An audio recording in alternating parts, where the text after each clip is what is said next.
우리는 지금 미사에 대해서 보고 있습니다. 살펴보고 있습니다. 미사 안에서 성사죠? 성사 안에서 성사편에서 지금 미사를 살펴보고 있습니다. 미사에 어떻게 우리가 의탁할 수 있는가? 또 봉헌이라고 하는 것은 무엇인가? 온전히 우리 자신들을 내놓는다는 것은 이제 어떤 의미인가? 이런 것들을 살펴보고 있습니다. 그리스도께서는 우리에게 손님으로 오시는 것이 아니라 가족이 되어 오시며 영성체를 이야기하죠. 성체성사에서 보면 예수님께서 우리 영혼 안으로 오실 때에 성체를 통해서 오실 때에 손님으로 오는 것이 아닙니다. 가족으로 오신다. 형제로서 그렇게 와주시는 거예요. 형제로서 아버지로서 그렇게 와주시는 거죠. 여기서 예수님께서 아버지로 오신다는 말은 예수님께서 삼일체 안에 한 분이시고 그리고 아버지와 나는 하나다라고 하셨기 때문에 그런 의미에서 말씀드린 거죠. 영혼 안에 영혼이 머무시면서 친구가 되어주십니다.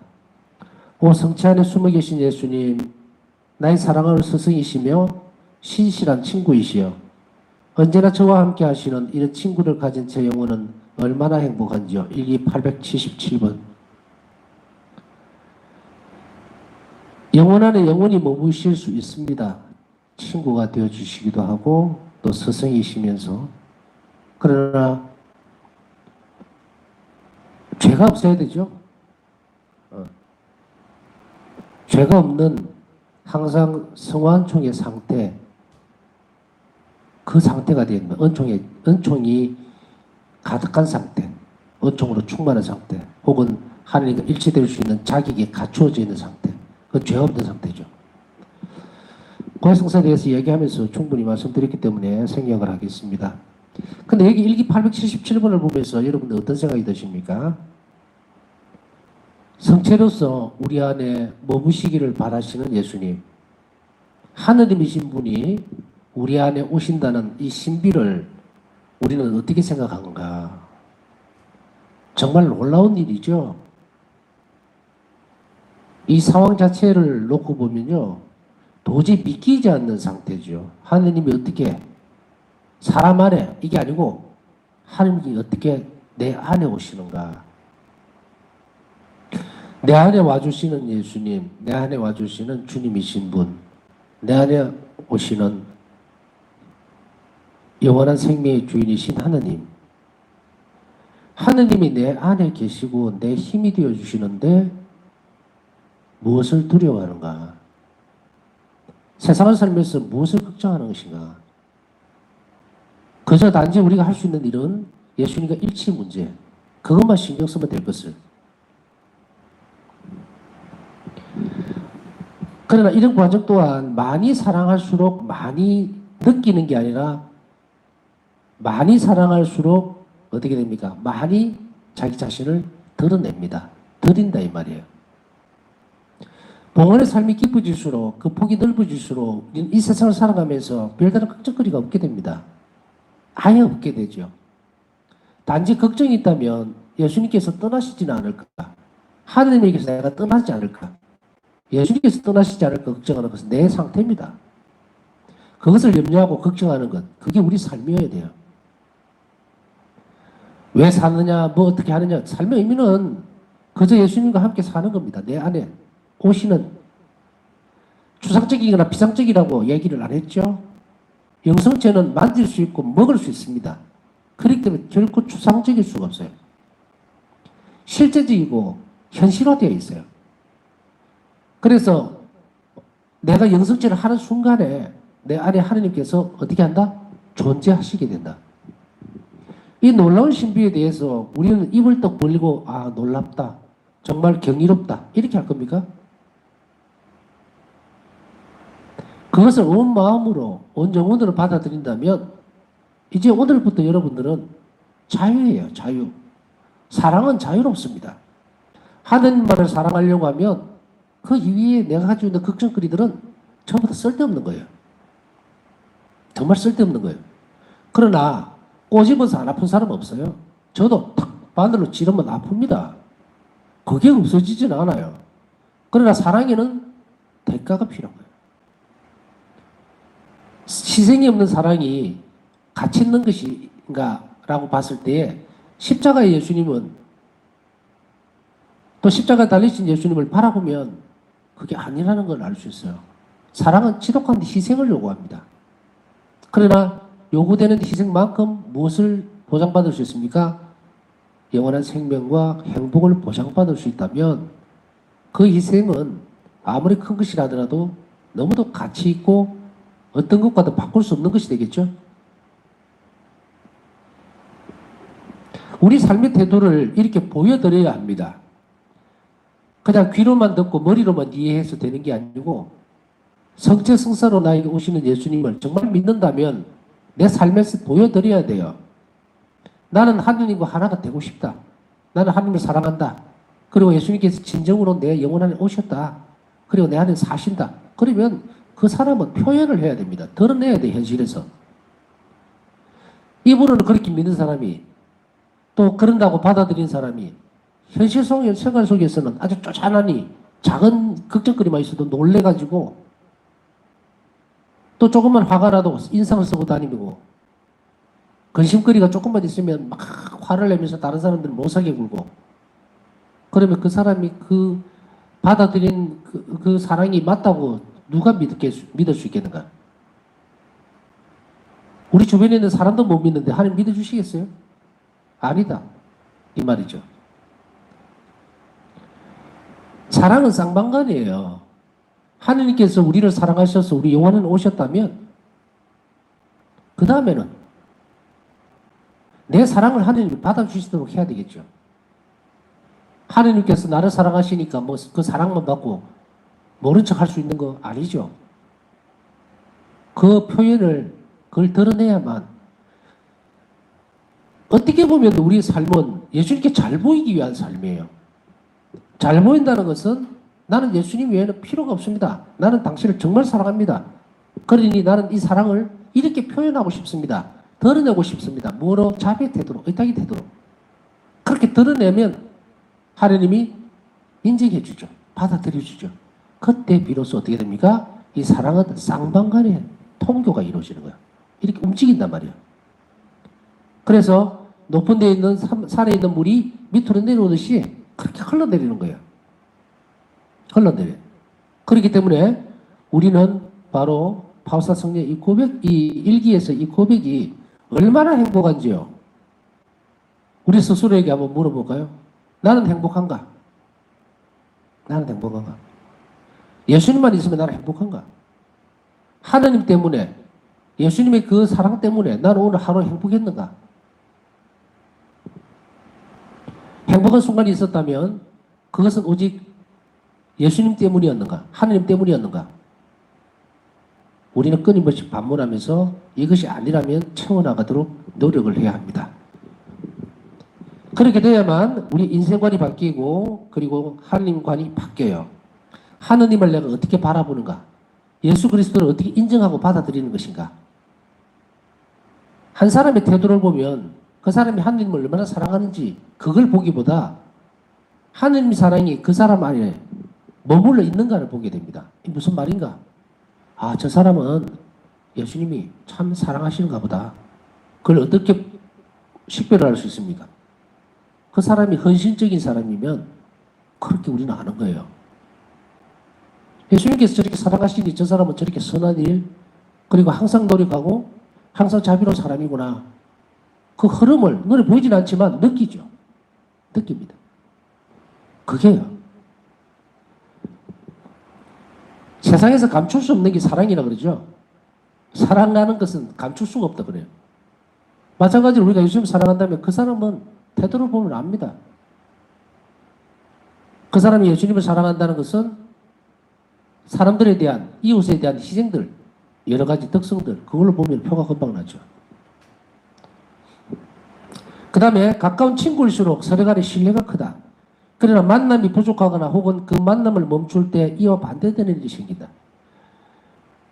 친할수록, 사랑하는 대상일수록 보고 싶고, 그립고, 가까이 가고 싶고, 함께 하고 싶고, 그러죠? 그런데 이런 만남이 부족하거나 그 만남이 멈춰지면 소원해진다 그러죠. 그때는 우리는 어떻게 됩니까?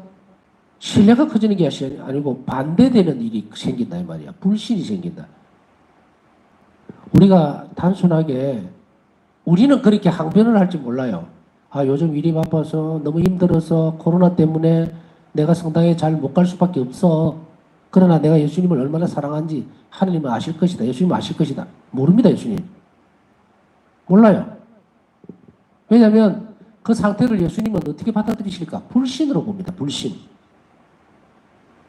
그냥 단순하게 성당은 안 간다, 미사 참배를 안 했다가 아니에요. 불신으로 보는 거예요. 신뢰가 깨졌죠. 믿지 않으니까 안 가는 거예요. 우리 굉장히 솔직하게 답을 해야 돼요. 그거를 남들한테 이야기하기 어줍지 않고 내 스스로 생각했을 때도 아, 나는 불신하는 게 아니야 라고 하지만 정말로 내면 안을 정확하게 들여다본다면 불신하기 때문에 안 간 겁니다. 물론 예외적인 상황은 있을 수 있습니다. 요즘 이렇게 강의를 하다 보면은 이렇게 이게 맞지만 이 코로나라는 변수 때문에 뭐라고 하기가 참 애매할 때가 솔직히 이야기하면 많습니다. 제가 앞에 말씀드린 건 분명히 맞는데 미사와 우리 관계에서 그런데 예를 들어서 어떤 한 사람이 아 몸도 지금 약하고 또 무슨 알레르기에다가 뭐 여러 가지 상황이 있어서 백신을 못 맞았단 말이에요. 그런데 내가 이거 갈 수가 없어. 다른 사람들은 다 맞았는데 불안해서 너무 걱정이 돼서 인간적인 그런 그 교회가 다 받아들이고 있죠. 그래서 아이고 내가 예수님 사랑하지 않아서 그런 게 아니라 상황이 이러니까 이렇습니다라고 하는 거. 그거 얘기하는 거 아니거든요. 그런 예외적인 상황을 얘기하는 게 아니고 일반적인 걸 이야기하는 거예요. 일반적으로. 우리가 코로나도 없고 정말 일반적인 어떤 상황에 놓여져 있다면 얘기를 나누기가 참 쉽겠다. 쉬웠을 텐데 너무도 예외적인 것이 많다 보니까 정석은 이겁니다. 그러나 예외적인 것이 너무 많다 보니까 옆에 공간을 둘 수밖에 없어요. 그래서 이런 분들은 뭐 예를 들어서 내가 불신 그런 단어를 이제 여기에 쓰는 건 아니에요. 예외적인 상황이에요. 예외적인 상황이기 때문에 내가 예수님을 사랑하지 않아서가 아니라 정말 내로 인해서 다른 사람에게 피해를 줄 수 있지 않을까 하는 그런 것들. 그런 것들 때문에 또 양심적으로 또 여러 가지 고통을 받고 힘들어하고 짐스러워하는 분들이 많으리라고 생각하는데 그거 그냥 때려놓으세요. 교회가 관대하게 얘기를 하고 있지 않습니까? 그죠? 관대하게. 그런데 내가 꼭 갈 수 있는데 내가 그냥 안 간다? 그거는 안 된다는 이야기입니다. 예외적인 것은 항상 있는 거니까 그 예외적인 것을 두고 하는 것이 아니라 일반적인 것을 지금 말씀을 드리고 있는 겁니다. 친밀한 결속은 이럴 때에 사라지고 서로가 낯설게 느껴지며 서로에게 무관심하게 된다. 우리가 이런 말들 있잖아요. 우리 세상 속에서도 보면 몸이 멀어지면 마음도 멀어진다는 말 들으셨죠? 마찬가지입니다. 몸이 멀어지면 마음 멀어져요. 소식도 전하지도 않고 또 서로에 대해서 안부도 묻지 않으면 아무리 오래된 우정이라도 금이 가는 게 아니라 그냥 잊혀집니다. 그렇기 때문에 우리는 자주 정말 틈을 내서 예수님 생각, 하나님께 대한 묵상, 그리고 성체에 대해서 가서 인사드리고 자주 앉아 있는 것, 묵상하는 것, 경배하는 것, 이런 것들 놓치면은 그것이 점점점 결속력이 약해지고 멀어지게 됩니다. 바로 이 점이 우리가 의탁을 키워나가는 데서 성체성사를 중요하게 생각해야 하는 이유입니다. 만남이라는 거죠. 점점 멀어진다는 말이 무슨 말인지 이제 이해가 가시죠? 이 점이 예수님과 멀어지게 만든다는 것은 영성체를 안 하게 된다는 이야기예요. 성체성사에 자주 참여를 못한다는 이야기예요. 결국 이 말은 미사를 안 간다는 이야기죠. 전에도 한번 걱정스러워서 말씀드렸지만 지금은 또 상태가 그렇습니다만은 잘 준비하셔서 최선을 다해서 할 수 있다면 우리 미사 때에 꼭 참석해서 영성체를 해야 됩니다. 방송으로 하는 미사는 아무 소용이 없어요. 그냥 보라는 겁니다. 너무 참 그냥 그것도 없이 놔두면 안 되니까. 그건 미사가 아니죠. 미사가 아니고 감각을 잃어버리지 않도록. 아, 쭉 미사참 지금 2년이나 됐으니까 상당히 감각이 무뎌져 있어요. 물론 그 사이에 열심히 미사참대 하신 분들도 있고 하지만 그렇지 못한 분들도 많거든요. 그러니까 그런 분들을 위해서 미사를 그래도 방송 미사라도 보십시오 하는 건데 방송 미사를 보시면서도 기도를 많이 하셔야 돼요. 언젠가 미사 참대를 꼭 할 수 있도록 그렇게 하지 않으면 점점점 약해져서 나중에는 정말 문이 활짝 열리도 안 갈 수가 있어요. 약화되어 있기 때문에. 우리가 많이 걷지를 않으면 나중에는 못 걸어요. 똑같습니다. 신앙생활도. 자꾸 연습을 해야 됩니다.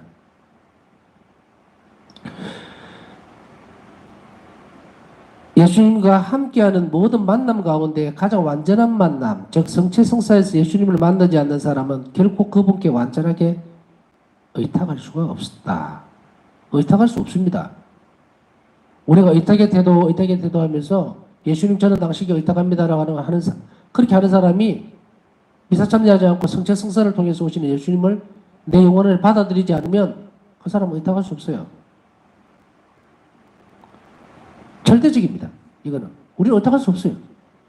성체성사를 멀리하면. 그러나 앞에서 성체성사를 하면서 주의를 몇 가지 조심해야 될 것들을 말씀드리기 때문에 더 이상 하진 않겠습니다.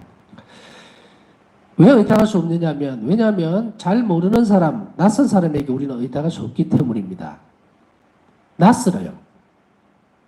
우리는 육안으로 보면 예수님께서 내가 만드는 1년을 쉬었단 말이에요. 그러고 나서 영순자로 갔어요. 근데 나는 이 상황, 예수님과 나하고 있던 친밀감이 없는 사람은 그저 그냥 밀떡이에요.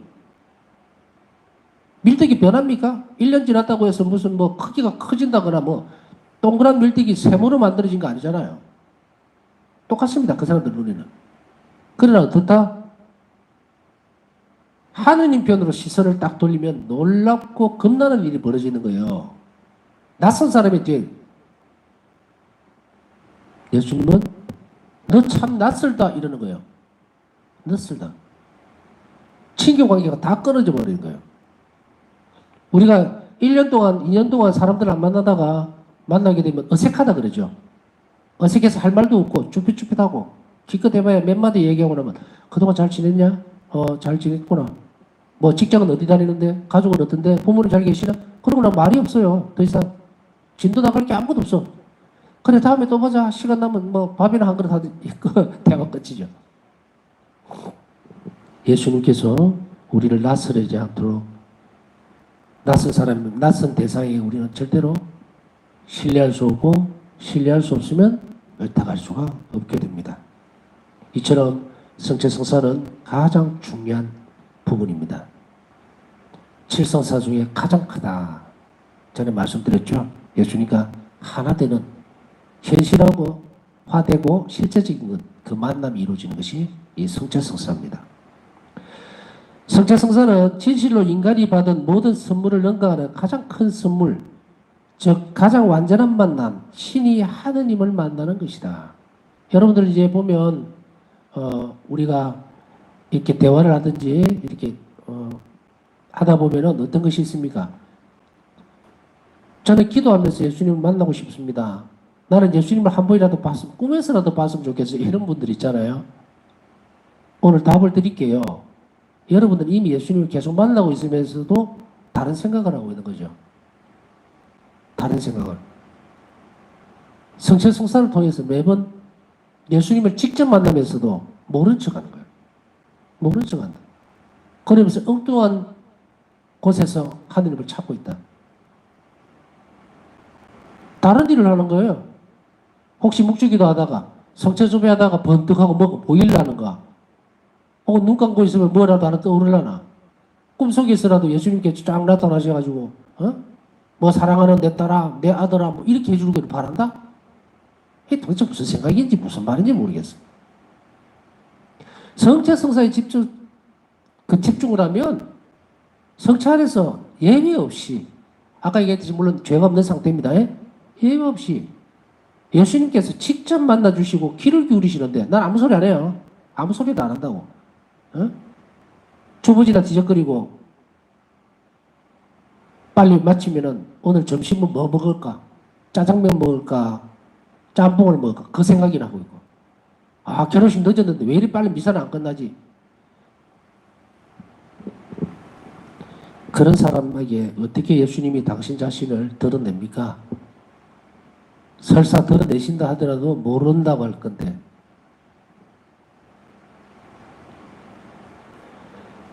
누군가에게 자기 자신을 내줄 때 그것은 모든 것을 주는 것이다. 따라서 우리는 예수님께 한없이 의탁할 수 있어야 한다. 예수님은 성체성사를 통해서 당신 자신을 온전하게 우리에게 주시는 거예요. 그렇기 때문에 오늘 영성체를 통해서 예수님과 함께 있다면 우리 자신의 삶을 한번 재정비해 볼 필요가 있습니다. 이 시간에. 나는 예수님과 함께 있는데 지금 현재 근심거리라든지 또 혹은 내일에 대한 걱정이라든지 혹은 해야 되는 할 일에 대해서 복잡하게 생각하고 있다면 잘못된 겁니다. 잘못된 거예요. 그 사람은 그 안에서 예수님과 대화할 마음이 하나도 없어요. 내일의 계획을 내 안에 이미 영성체로 와 계신 예수님과 상의를 해야 되는데 그렇게 하지 않는다. 예를 들면 예수님이 내가 내일 어떤 일이 있는데 그 일이 잘 될 수 있도록 함께 해주실 수 있다면 좋겠습니다. 그리고 그런 일들에 저를 축복해 주십시오. 그리고 바로 이런 모든 일들을 예수님께 다가가면서 저는 내일 하루도 계획을 세울 것입니다. 이끌어 주시는 대로 잘 성령의 감도 또 은총에 잘 협력해서 내일 하루도 살 수 있도록 해주십시오. 이런 것들로 이루어지면 그냥 시간 안에서의 나머지 것들은 어떻게 됩니까? 그냥 예수님, 좋으신 예수님을 그냥 바라다 보고 하나님께서 나에게 주시려고 한 준비된 은총에 대한 그 기쁨들, 오늘 하루 살아오는 삶에 있어서 봉헌되었던 것들, 그것들을 예수님께 예물로 드리고 그리고 시간을 준비해야 되는데 온통 근심과 걱정거리로 파묻혀 있다면은 오늘 성체성사로 나에게 오셨던 예수님을 나는 어떻게 한다? 무시하는 거예요. 무관심하다는 것은 정말로 모욕적인 거거든요. 그렇잖아요. 여러분들이 친구들하고 혹은 뭐 어떤 하여간 모임에 있는데 자기들끼리만 이야기하고 나는 아무 관심도 안 주고 눈길도 한 번 안 준다면 얼마나 비참하게 생각이 돼요. 나는 투명인간도 아닌데 그런 취급을 당해본 기억들이 한 번쯤은 있겠죠? 예수님은 매번 영성체로 우리 모두에게 오시면서 이런 험악한 일을 당하시는 거예요. 어찌 보면 예수님은 참 불쌍하다는 생각이 드는 게 왜 이렇게 사랑을 목말라 하는지, 어떻게 이렇게 우리에게 관심을 받기를 그토록 간절히 원하는지, 그게 하느님입니다. 그런 하느님이시기 때문에 자비인 거예요. 하나님 자비가 무한하다는 것은 이 부분입니다. 우리 무관심함에도 와서 구걸하듯이 얘야 나 좀 받아오. 너무 그렇게 걱정할 필요 없다. 너가 나만 바라본다면 그 일은 내가 해결해 주겠다. 하는데도 안 봐. 아, 좀 조용히 하세요. 난 내 고민거리 안에 빠져들어가 있을 테니까. 이렇게 되어지면 우리는 예수님께 한없이 의탁할 수 없게 됩니다. 그렇기 때문에 예수님께서 우리에게 당신 자신을 내주신 것에 감사하면서 우리가 뭘 내드릴 것인가만 신경 쓰고, 아, 내일은 계획을 세울 때에 가난한 이들, 불쌍한 이들을 위해서 미사를 드려야 되겠다. 혹은 자비기도를 바쳐야 되겠다. 혹은 내일 하루의 시간을 온전하게 그렇게 예수님께 드리도록 하루의 계획을 한번 세워야 되겠다. 이런 것들. 그 사람의 삶은 순탄합니다. 행복할 수밖에 없어요. 예수님 마음에 드는 일들만 하는 거예요. 그 다음에 성찰성사에서 영혼들의 무관심과 불신은 예수님께 말할 수 없는 고통을 준다. 제가 앞에서 말씀드렸죠. 사랑하는 사람이 주는 불신들, 외면, 무관심, 이것이 얼마나 큰 고통을 주는지, 특별히 성체성사에서 영혼들이 이런 무관심과 불신 때문에 예수님께서 얼마나 큰 고통과 아픔을 겪는지 일기에서 예수님은 이렇게 말씀을 하고 있습니다. 영혼들이 영성체에서 자신을 나와 결합시키지 않는 것이 나에게 얼마나 큰 고통을 주는지, 나는 그들을 기다리고 있으나 그들은 나에게 무관심하다. 나는 그들을 따뜻하고 신실하게 사랑하나 그들은 나를 불신한다. 나는 은총을 그들에게 베풀기를 원하지만 그들은 그것을 받아들이려 하지 않는다. 내 성심은 사랑과 자비로 가득하지만 그들은 나를 죽은 사물처럼 취급한다. 얼마나 마음이 아픈 대목입니까? 이걸 파우스 성녀가 하는 말이 아니죠. 예수님께 직접 하시는 이 말씀이 죽은 사물처럼 취급한다. 나의 고통을 조금이나마 이해하기 위해서는 자녀들을 몹시 사랑하는 어머니가 자녀들에게서 그 사랑을 거부할 때를 상상해 보아라. 그 어머니의 고통을 숙고해 보아라. 아무도 그 어머니에게 위로가 될 수 없다. 이것은 단지 작은 상상이지만 내 사랑과 닮았다. 일기 1447번. 자녀들을 몹시 사랑하는 어머니가 사랑을 거부했을 때 그 아픔, 그 무너짐, 그 고통, 그것과 닮았다. 조금은 닮았다. 조금은 닮았다는 부분에 있어서 신적 사랑과는 다른 거지만 그러나 이 사랑이 닮았다는 거예요. 그러니 우리는 이 세상 가운데서 예수님 고통을 우리 현실적으로 얼마든지 느낄 수 있죠. 묵상할 수 있어요. 뭐 별나라에 저 하늘에 있는 별을 따라오라는 것이 아니에요. 묵상은. 우리 현실 안에서 예수님과 닮아 있는 것 얼마나 많은 부분들이 남겨놓았는지 모릅니다. 자녀를 사랑하는 어머니의 극진한 사랑에서 우리는 하나님 자비를 알 수가 있고, 인간의 어머니, 인간의 부모님이 자식들을 사랑할 때 그 자식이 느끼는 그 부분들, 그 사랑, 그것을 우리는 쉽게 옮겨올 수가 있습니다. 인간의 사랑이 이러할진데 하느님의 사랑은 어떠할 것인가? 당신 성자를, 하느님이신 분을, 목숨을 그것도 취하시면서까지 인간을 사랑하셨던 그 사랑을 우리는 알아들을 수 있습니다.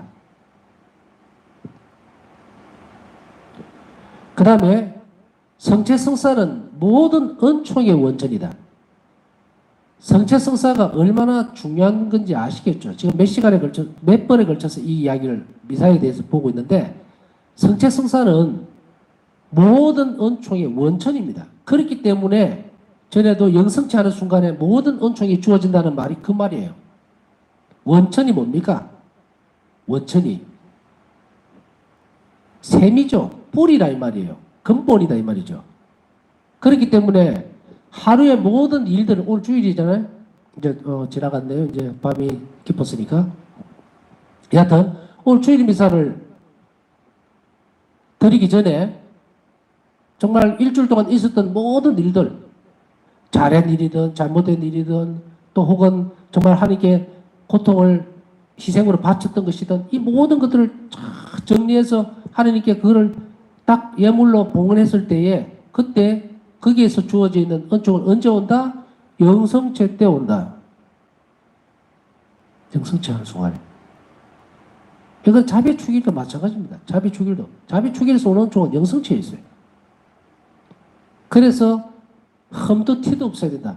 티끌만한 죄도 갖지 않아야 합니다. 그러면은 어떻게 티끌만한 죄도 갖지 않을 수가 있는가? 자, 대죄를 지은 상태가 아닙니다.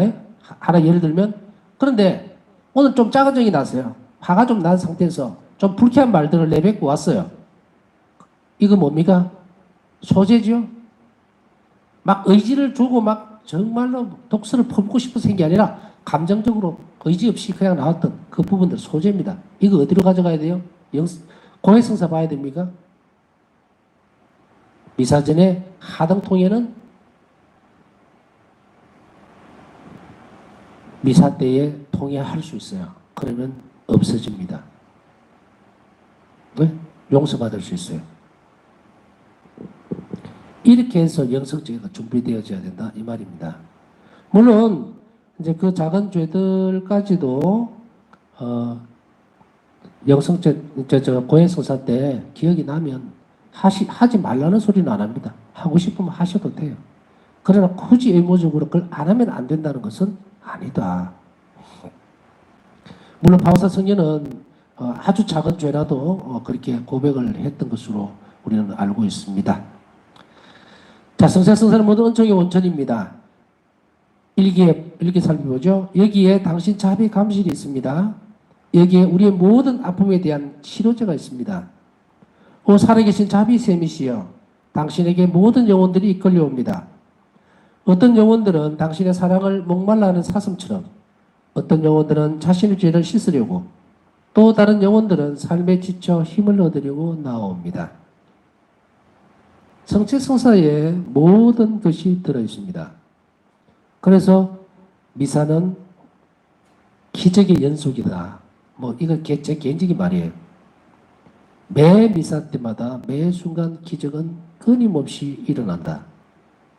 그것을 잘 준비한다면 우리 삶은 미사 안에서 어떻게 된다? 풍성해질 뿐 아니고 어떤 일들도 우리는 받아낼 수 있다. 얻어낼 수 있다. 자, 오늘 성체성사를 보시는 예수님, 정말 우리 삶 안에서 모든 성체 성사, 그러니까 모든 성체 안에 하나님은 동일하게 계시죠. 그러나 우리 각자에게 그 똑같은 모습으로, 완전한 모습으로 오십니다. 우리가 이 시간, 남은 시간 성체 성사에 대한 더 깊이 있는 그런 믿음, 더 깊이 있는 통찰력, 그리고 그 신비에 대해서 깨달을 수 있도록 하나님께, 예수님께 종을 청하면서 남은 시간 감사드리는 마음으로 묵상하도록 하겠습니다.